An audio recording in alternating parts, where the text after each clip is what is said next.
lesson 1.3 talks about properties of functions. And so this lesson will focus on continuity, asymptotes, and end behavior. We'll be introduced to limit notation that will help describe these function characteristics needed for analysis. Our goal is to be able to quickly graph a function by knowing key elements and characteristics of function behavior. These ideas will serve you well into calculus and beyond. So the first thing we're going to talk about is continuity. Continuity is a key concept for analyzing function behavior. Graphically, a function is continuous at a point if the graph does not come apart at that point. Through our course, we will learn to define the function f to be continuous at x equals a if the limit of f of x as x approaches a is equal to f of a. Jump discontinuities will be discussed in depth in the lesson on piecewise functions. All right, so continuity, if a graph is continuous, it does not necessarily mean it keeps going to the left and to the right. To say a graph is continuous means that when I graph it, I do not have to pick up my writing utensil. So let's look at some. So the first example we're going to draw here is polynomial functions that are continuous at all x. Now remember, it doesn't necessarily mean it has to keep going to the left and to the right, which ours will here, but it means that as I draw this, notice it's being continuous. I am not picking up my pencil or my finger as I'm drawing that. That is a continuous function. Now, removable discontinuity is going to look something like this. I'm going to kind of draw the same thing, but you'll notice I picked up my pencil and my finger there, and then I kept drawing. Okay? So this has got a hole in it. It's got a piece that has been removed. And so this is where, when we factor, we're going to end up canceling. So these are canceled factors that will cause this. Removable discontinuity. We're removing those factors because they're canceling, therefore it's removable discontinuity. Then we have jump discontinuity. Jump discontinuity, I might have a graph that looks something like this, and then it's going to jump down here and do something different. Okay, there's a huge gap in between them. It's a jump, so therefore it's jump discontinuity. And so we will see this with piecewise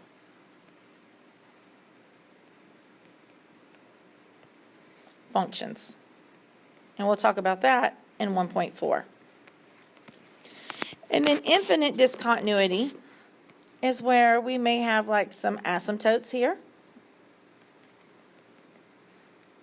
And then we'll have our graph where it keeps continuing to go towards positive and negative infinity. But there's that break in it, okay? And so we will see these with rational functions. Now, I didn't point out, but as I drew these last two, notice I had to pick up my pencil or my writing utensil to draw the next part, okay? They were not continuous. They were discontinuous. All right, so let's identify the points of discontinuity and describe the type of discontinuity. So the first thing we're going to do when we're given a fraction is we want to make sure that none of our pieces factor. So as I look at a, I notice in the numerator I have x plus 2. I can't factor that. And the denominator, I have x minus 3.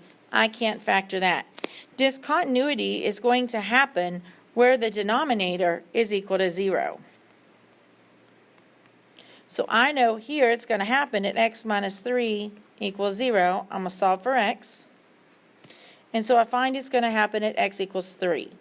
Now, it also told me to tell what kind of continuity it was.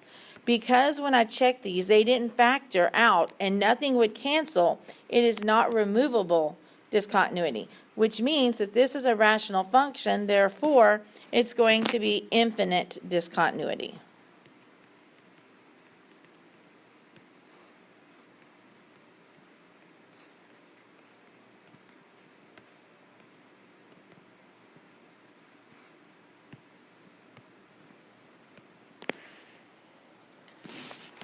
So look at B.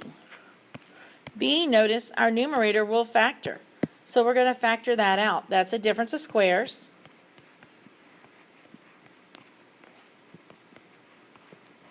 Over, our denominator does not factor out. Now notice that we will cancel here, which means that this x minus 2 that's in the denominator is going to give me removable discontinuity. Now, to find where it's discontinuity, I'm still going to set that denominator equal to 0 and solve. Even though I've canceled it, that's to see what kind of discontinuity it is. We still have to solve for it. So x minus 2 equals 0. Solve it. And so we find we have discontinuity at x equals 2. And because we're able to cancel that factor that gave us the x equals 2, this is removable discontinuity.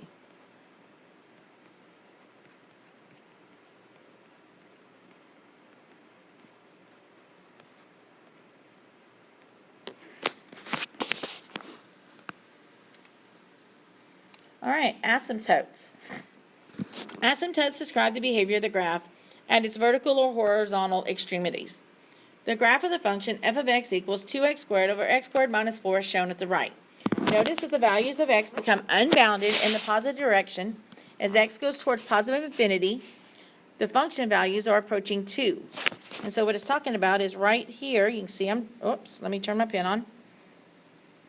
Right here you can see I'm drawing as x goes towards positive infinity, those y values are getting really close to that dashed line right there, which is at 2.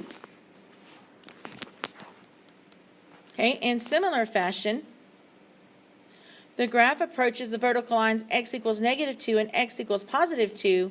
The y values are unbounded either upward or downwards. So we notice as our graph is going towards positive 2, it's either going up or my y values are going down. And the same thing as we go towards negative 2, my y values are going up or they're continuously going down. We will use limit notation as the preferred method to describe this limiting behavior. So, and it gives us a note there. So note,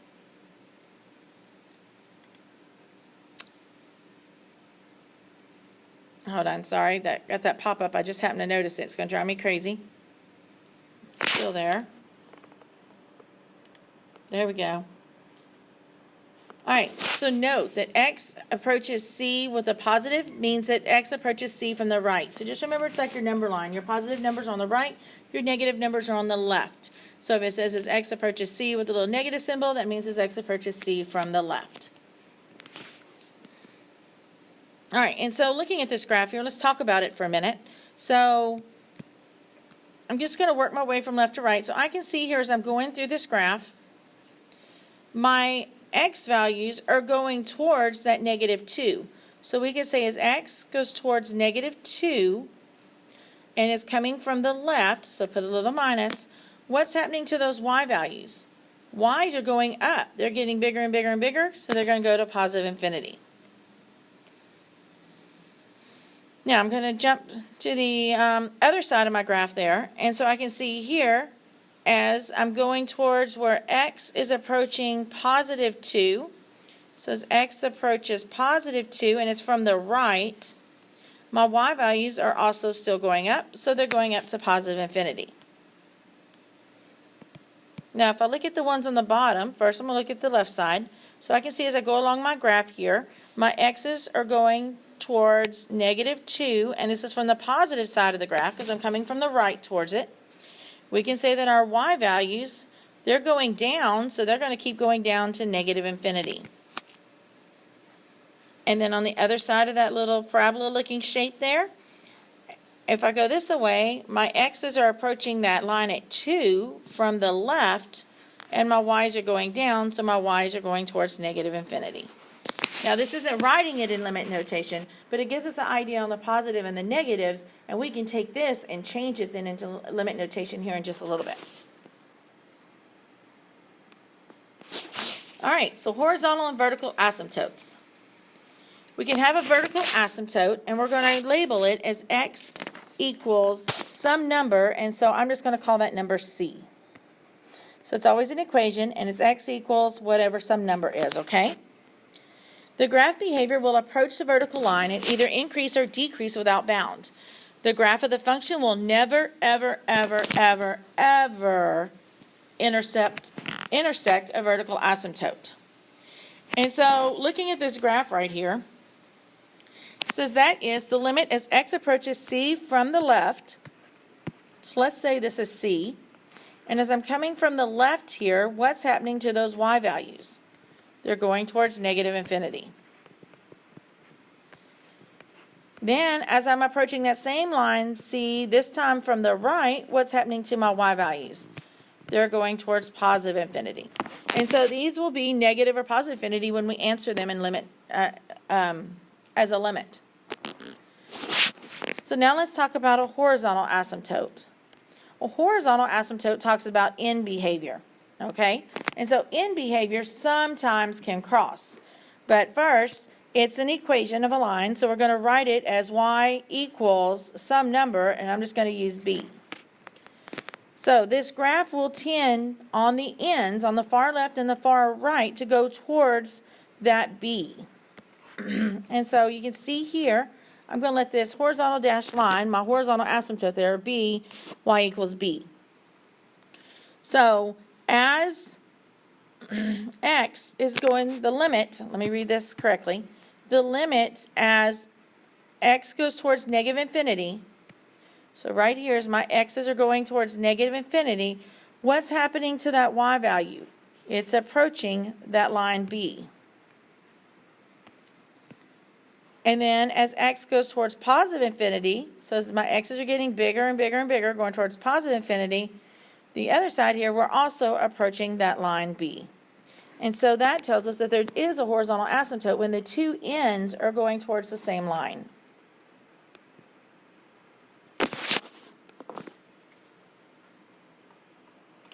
And then our last asymptote that we will talk about is an oblique or a slant asymptote. And it says if an asymptote is neither horizontal nor, is neither vertical nor horizontal, it is called oblique or a slant asymptote. It is possible for the graph of the function to intersect an oblique asymptote. You might recall that we found the equation for slant asymptote by long division. So I know that you probably didn't cover slant asymptotes last year. So you're going to use it to find long division, or you could find it using synthetic division. And we'll talk more about it, how to find it when we get there. But the big thing is here, look at this picture. Here you'll notice they have that slanted line that is dashed, okay? So the slant asymptote is a slanted line, so that means it's going to be a linear function. And we can only find it if the degree of the numerator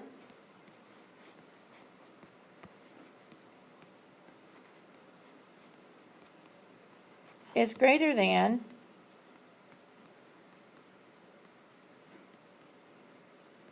the degree of the denominator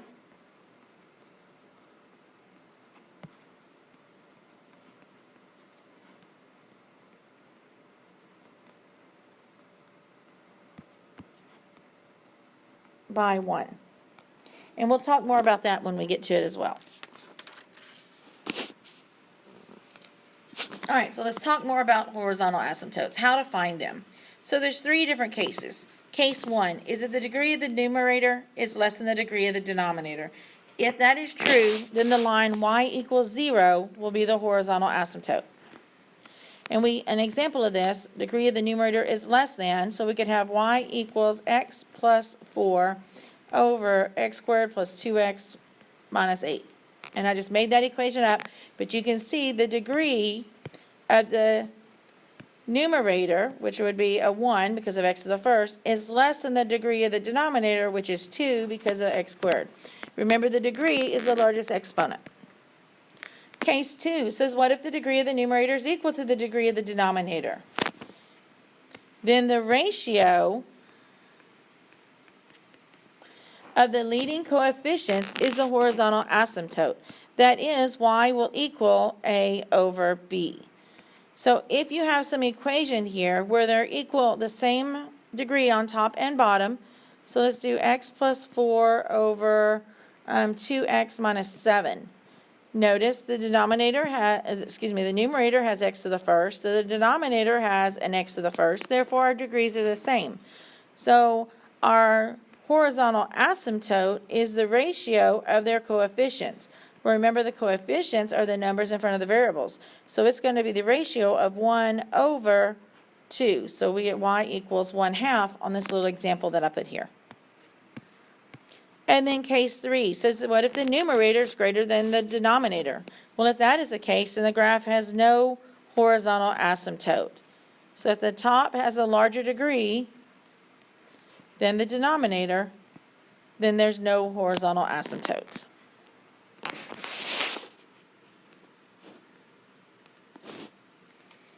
And so let's identify some of these. Well, let me tell you a shortcut real quick on the horizontal asymptote. So the way I can remember horizontal asymptote is I remember the word no. Because we're talking about the highest degree, okay? If my highest degree is on top, then the horizontal asymptote is none. If my highest degree is on bottom, then it's going to be y equals 0. And then I just have to remember that if they have the same degree on the top and the bottom, then it's going to be the ratio of those coefficients. So I just remember when I do horizontal asymptotes, I have to remember no. All right, so now let's do example 2, where we can identify any vertical or horizontal asymptotes of the graph of each function. So the first thing we need to do is identify the vertical asymptotes are going to be the uncanceled factors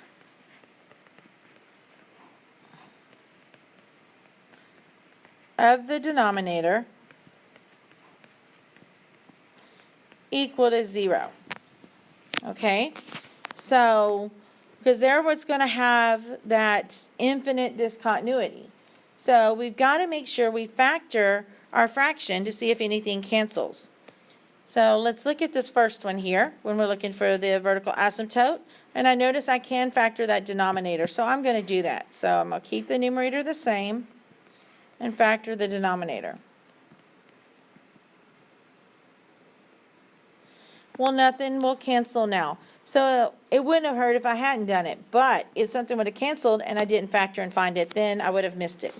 Okay, so nothing canceled. So my uncanceled factors of the denominator here are the 3 times the x minus 2. And so we're going to set that equal to 0 and solve.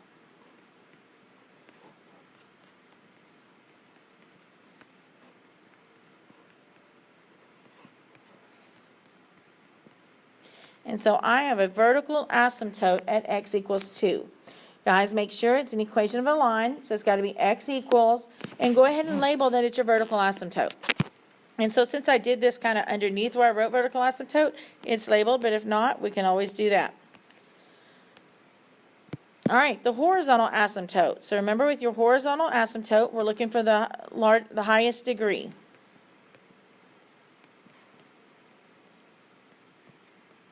And then I said I use no to help me.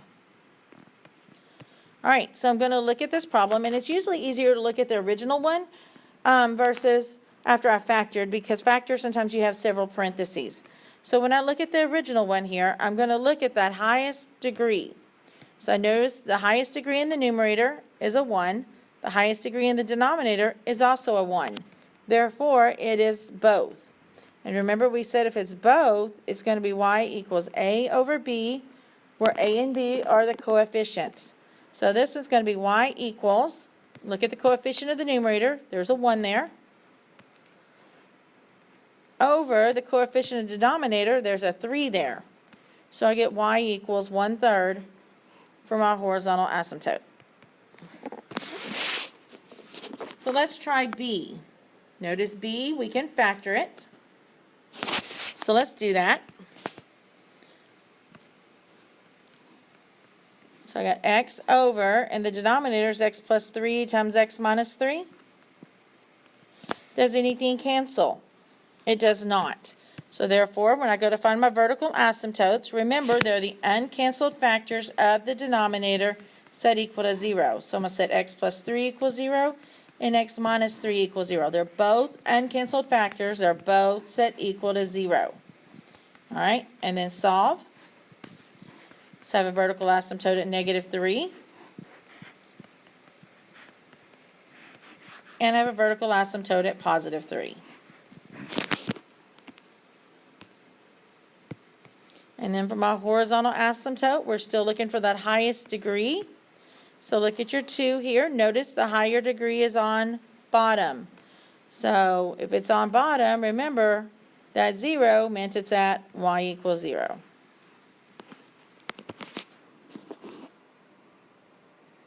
All right, so let's keep going to C. So C, we got to do some factoring in the numerator and the denominator. So the numerator is a difference of squares. And the denominator is a simple trinomial. And so the simple trinomial, we're looking for two numbers that multiply to 28 that are going to subtract to 3. So 7, which is going to be positive, and 4, which is negative. Now, does anything cancel? Yes, that x minus 4 cancels, which means that x minus 4 is not going to give me a vertical asymptote. It's that hole in the graph. It causes that removable discontinuity.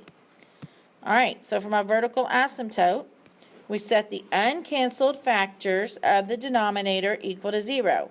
Well, the only one that didn't cancel was the x plus 7. So I'm going to set it equal to 0 and solve. And so I have a vertical asymptote at x equals negative 7. Then remember your horizontal asymptote, you're looking for that highest degree. So I'm going to go back to the original problem. And notice the highest degree is on both of them. And so if it's both, it's a ratio of their coefficients. So on top, there's a 1 in front of it, and on bottom, there's also a 1 in front of it. So we get 1 over 1, which is just 1. So y equals 1 is my horizontal asymptote. And D. So D, we're doing the same thing. We can't factor the numerator, and we cannot factor the denominator. So let's go ahead and let's find our vertical asymptote. So it's the uncanceled factors of the denominator set equal to 0. And solve.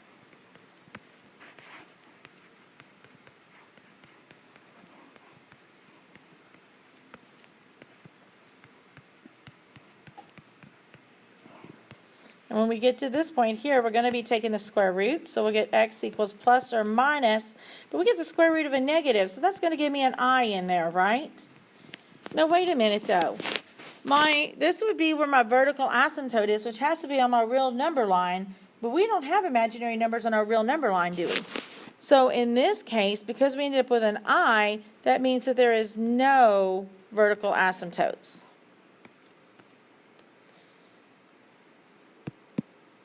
And so my horizontal asymptote, remember, we're looking for that highest degree. Again, it's in both, so it's going to be a ratio of their coefficients. In the numerator, we have a 3 over, and the denominator, we have a 2. So y equals 3/2 is my horizontal asymptote. All right, so while horizontal asymptotes give us insight into one type of end behavior, we know that not all functions approach lines.